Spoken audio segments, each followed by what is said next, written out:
By one get one free नहीं, कोई promo offer नहीं है ये। रिलायंस इंडस्ट्रीज का स्टॉक अगर आपके पास था, अब था ही बोलना पड़ेगा because market hours are over, तो फिर आपको कल एक जियो फाइनेंशियल सर्विसेज का स्टॉक मिलने वाला है और इस डीमर्जर को थोड़ा सा समझने की कोशिश हम यहां पे करने वाले हैं। सो आज एंड ऑफ ट्रेडिंग सेशन तक जिसके जिसके पास रिलायंस इंडस्ट्रीज का स्टॉक है या था, उनको कल ये जियो फाइनेंशियल सर्विसेज का स्टॉक मिलने वाला है। अब इसकी प्राइस कैसे डिसाइड होने वाली है? मतलब अल्टीमेटली बहुत ही एक इंटरेस्टिंग सिनारियो, मतलब एटलीस्ट मैं पहली बार देख रहा हूं कि कल एक 9 से 10 के बीच में एक सेशन होने वाला है। मतलब 9 बजे तो प्री ओपनिंग सेशन होता है। अब वहाँ टाइमिंग के अलग अलग वेरिड नंबर्स आ रहे हैं, बट 9 से 10 के बीच में I was reading economic times, तो उसमें वो मेंशन किया था। 9 to 10 के बीच में रिलायंस इंडस्ट्रीज की स्टॉक प्राइस जो एंड होगी, जो डिराइव होगा वहाँ से, आज का क्लोजिंग प्राइस और कल का 9 से 10 के बीच में जो सेशन होगा, उसमें जो रिलायंस इंडस्ट्रीज का प्राइस होगा, इन दोनों में जो डिफरेंस होगा वो जियो फाइनेंशियल सर्विसेज लिमिटेड इस कंपनी का कांस्टेंट प्राइस होगा। अब कांस्टेंट प्राइस का मतलब क्या है कि जियो फाइनेंशियल सर्विसेज लिमिटेड ये कंपनी डीमर्ज तो हो रही है रिलायंस इंडस्ट्रीज की तरफ से, बट अभी तक वो लिस्ट नहीं हुई है या फिर वो कल के कल लिस्ट नहीं होने वाली है। अब when I was watching a video on CNBC TV18, जो अल्टीमेटली एक कंपनी है रिलायंस इंडस्ट्रीज ग्रुप की ही, मुकेश अंबानी ग्रुप की ही, तो उन्होंने वहां से पता चला था कि 2 से 3 दिनों में ये स्टॉक लिस्ट होने वाला है। But when I was reading economic times, तो उसमें जियो फाइनेंशियल सर्विसेज लिमिटेड की लिस्टिंग का जो टाइम होराइजन दिया है वो 2 से 3 महीने का दिया है। लेट्स सी, आई थिंक धीरे धीरे ये सारी चीजें अनफोल्ड हो जाएंगी।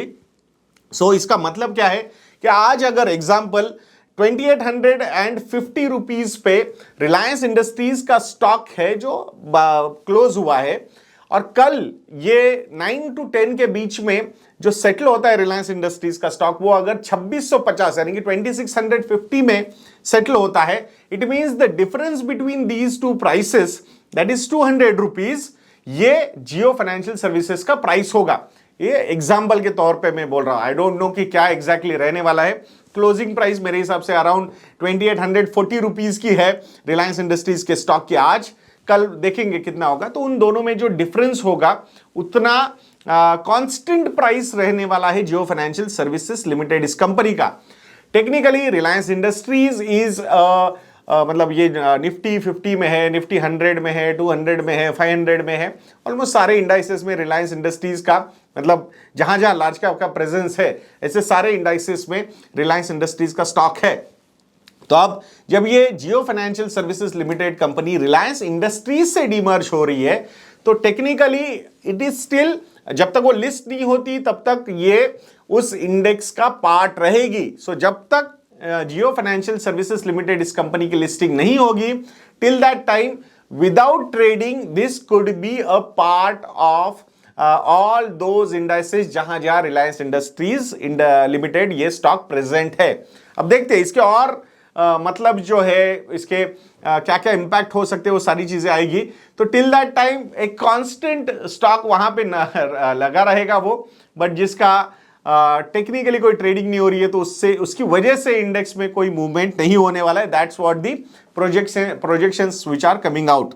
अब कुछ एस्टिमेट्स है जो अलग अलग रिसर्च हाउसेस है, इक्विटी रिसर्च हाउसेस है, तो उन्होंने जियो फाइनेंशियल सर्विसेज लिमिटेड इस कंपनी का वैल्यूएशन भी निकाला है, उसके पीछे एक रैशनल भी दिया है। रिलायंस इंडस्ट्रीज से के जो शेयर्स है, around 6.1% of Reliance industries will be held by Jio financial services limited, ऐसा माना जा रहा है, और वहीं से सारा बिजनेस प्लान होगा उसी कैपिटल से। टेक्निकली अराउंड मतलब जो वैल्यूएशंस निकाले जा रहे हैं 160 रुपीज से लेके 190 रुपीज तक ये वैल्यूएशंस निकाले गए हैं। एक्सिस सिक्योरिटीज ने बोला है ये स्टॉक 160 रुपए का हो सकता है। न्यूवामा, ये एडलविस की जो कंपनी है वेल्थ मैनेजमेंट की अलग हुई है, उनका कहना है 168 रुपीज का है।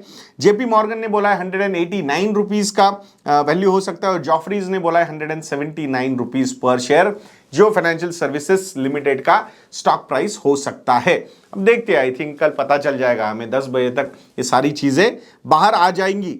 अब बात करते हैं कि ये डीमर्जर एग्जैक्टली हो क्यों रहा है। तो एक तो ये फाइनेंशियल सर्विसेज एनबीएफसी या फिर बहुत सारे जो फाइनेंशियल सर्विसेज इंडस्ट्रीज से लिंक्ड बिजनेसेस है उसी पे फोकस करने वाला है। तो ऑब्वियसली जहां एनबीएफसी की बात करते हैं, लेंडिंग की अगर हम बात करेंगे या एसेट मैनेजमेंट कंपनी की बात करेंगे या फिर इंश्योरेंस की बात हम करते हैं, जो टिपिकल फाइनेंशियल सर्विसेज इंडस्ट्री का पार्ट होते हैं ये सारे बिजनेसेस, या पेमेंट्स बैंक की बात करेंगे, पेमेंट एग्रीगेटर की बात करेंगे, ये सारे बिजनेसेस में जियो फाइनेंशियल सर्विसेज लिमिटेड काम करने वाला है।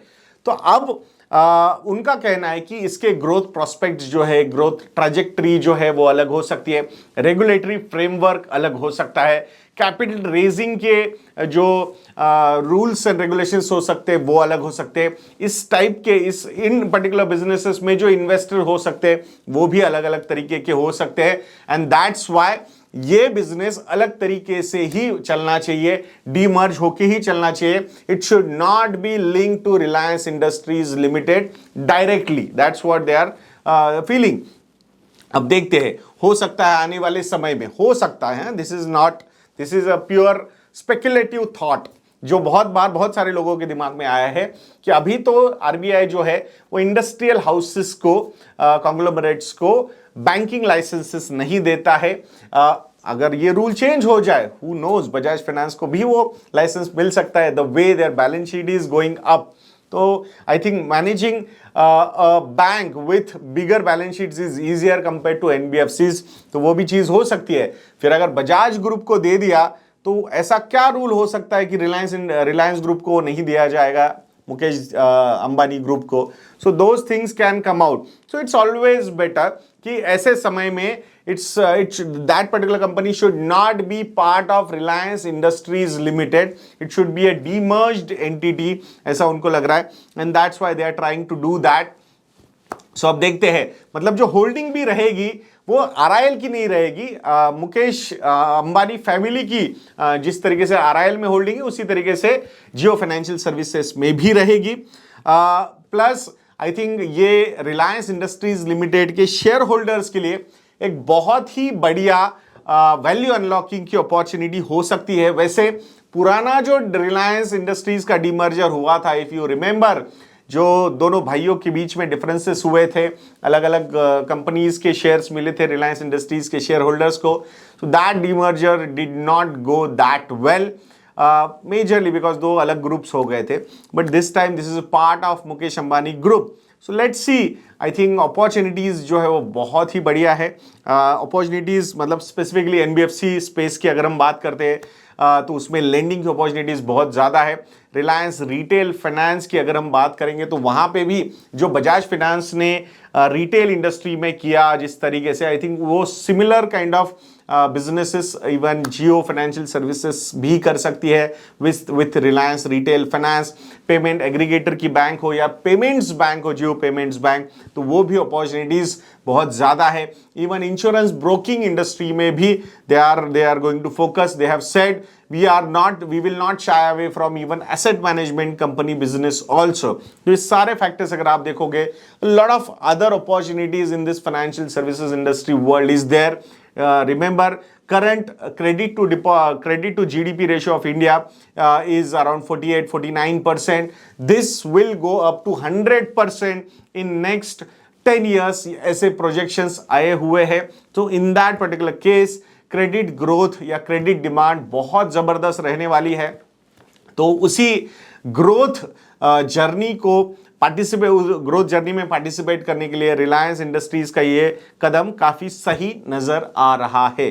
सो लेट्स सी कल क्या होता है, ये देखना भी उतना ही इंटरेस्टिंग होगा। आशा करूंगा कि ये वीडियो आपको अच्छा लगा होगा। If you people feel that we are doing a good job तो investindia.in को विजिट करके मॉनसून ये प्रोमो कोड यूज कीजिए और काफी तगड़ा 55% का डिस्काउंट भी आपको हमारे मॉडल पोर्टफोलियोज पे, रिसर्च प्रोडक्ट पे मिलेगा। And if you need any help in portfolio management, investment advisory और इन्वेस्टमेंट एग्जीक्यूशन, तो वो सेशंस भी अवेलेबल है। वो सेशन अगर आपको बुक करने हैं तो contact details are available on our website, आप हमें कॉल कर सकते हो। Our relationship cell will be more than happy to help you on that front also. तो ऐसे वीडियोस के लिए चैनल पे बने रहिए, वीडियो को लाइक करना, शेयर करना और चैनल को सब्सक्राइब करना बिल्कुल मत भूलना। नेक्स्ट वीडियो में मिलते हैं। जय हिंद।